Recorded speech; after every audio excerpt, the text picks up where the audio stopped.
नमस्कार। आज आमे गोटे बेस मजादार और गुरुत्वपूर्ण विषय कथा हेबा माधवपुर मेला। हाँ नमस्कार। एइटा प्रकृतरे गोटे बहुत आकर्षणीय विषय। आम पाखरे गोटे लेखा अछि माधवपुर मेला दिव्य विवाहर स्मृति। तो आमे चेष्टा करिबा एई लेखा माध्यमरे मेलाटार असल महत्व कोन आउ ता पछर कहानीटाकू टिके भलरे बुझिबा पई। हाँ आउ ए लेखाटा माने बहुत सुंदर भावरे कथाटाको उपस्थापन करिछि। खाली गोटे मेला नुहे एकदम गोटे सांस्कृतिक आउ पौराणिक मिलन भଳି। ठीक कहिले। ताहले आसंतु आरंभ करिबा।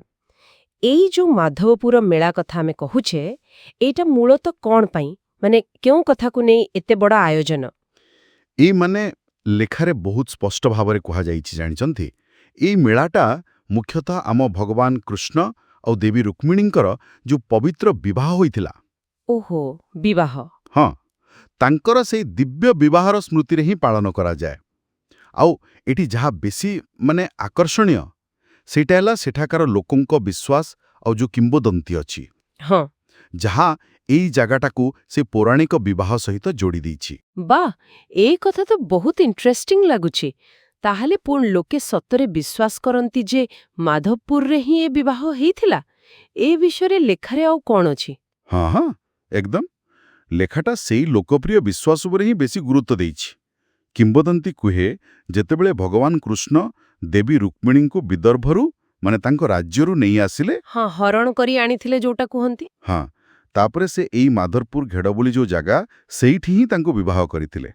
लेखारे वर्णना अछि केमिति ए विश्वासटा सेठाकार संस्कृति रे एकदम मिसी जाइछि और मेलार प्रतिटी परंपरा रे तार झलक देखिबाकू मिले। बुझिली।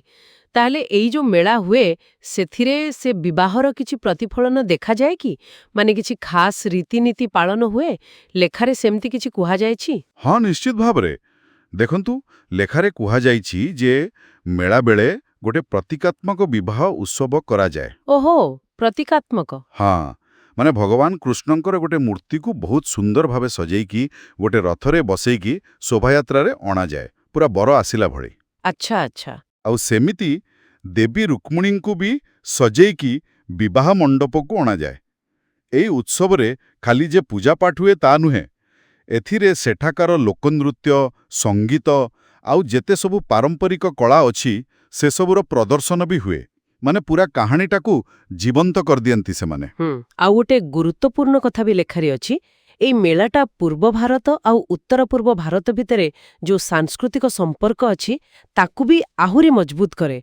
कारण रुक्मिणी को तो उत्तर पूर्व भारतर राजकुमारी बोली भी केतेक मानंती। वाह एइटा तो गोटे बहुत बड़ कथा। ताले यहाँ केवल गोटे धार्मिक उत्सव ही रहिनी एक प्रकार सांस्कृतिक मिलन क्षेत्र भी पलटिछि।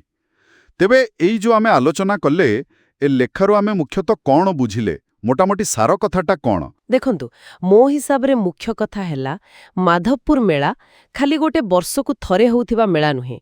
एटा गोटे जीवंत परंपरा जोटा कि पुराण इतिहास माने किंबदंती उपरे आधारित इतिहास और स्थानीय संस्कृति ए सबु को एकठी बांधी के रखिछि। लेखा कहूची एइटा भगवान कृष्ण और रुक्मिणी प्रेम और मिलनर गोटे पवित्र स्मारकी और ता सहित से जो घटनाटा हेइथिला बोली विश्वास करा जाए सेई जगार महत्व को भी बढ़ाई दउची। एटा देखाउची केमिति लोककथा और विश्वास गोटे समाजर परिचय को गढ़ी पारे। ए कथाटा प्रकृतरे भाबिबा भळे केमिति गोटे कहानी हुए तो पौराणिक किंतु पीढ़ी पर पीढ़ी गोटे जागा आउ सेठाकार लोकंक सह एते निबिड़ा भावे जोड़ी हेई रही पारे आउ गोटे एते बड़ उत्सवरे परिणत हेई पारे। हाँ एकदम आउ एइटा आउ गोटे गुरुत्वपूर्ण कथा भी सामना को आणुछि ना। लेखाटा सीधा सड़क न कहिले भी गोटे प्रश्न उठौची जे एमिति जो मेला सबु अछि बा ता सह जोड़ी होइतिबा किंबदंती हाँ सेगुड़ाक कौन खाली अतीत को मने पकाइबा पई ना वर्तमानर जो सामाजिक सांस्कृतिक जीवन ताकू भी किछि प्रभावित करूछि। एइटा गोटे भल विषय हेई पारे आगो को भाबिबा पई माने केमिति परंपरा सब आजिका समय रे भी निजर प्रासंगिकता रखिचंती और सेही अंचलर परिचय को आउरी दृढ़ करूछंती। निश्चय निश्चय एकदम ठीक कहिले। ए विषय रे आहुरी गभीर को जाई हेबो। बहुत बढ़िया आलोचना हैला। धन्यवाद। आपणंकु भी धन्यवाद।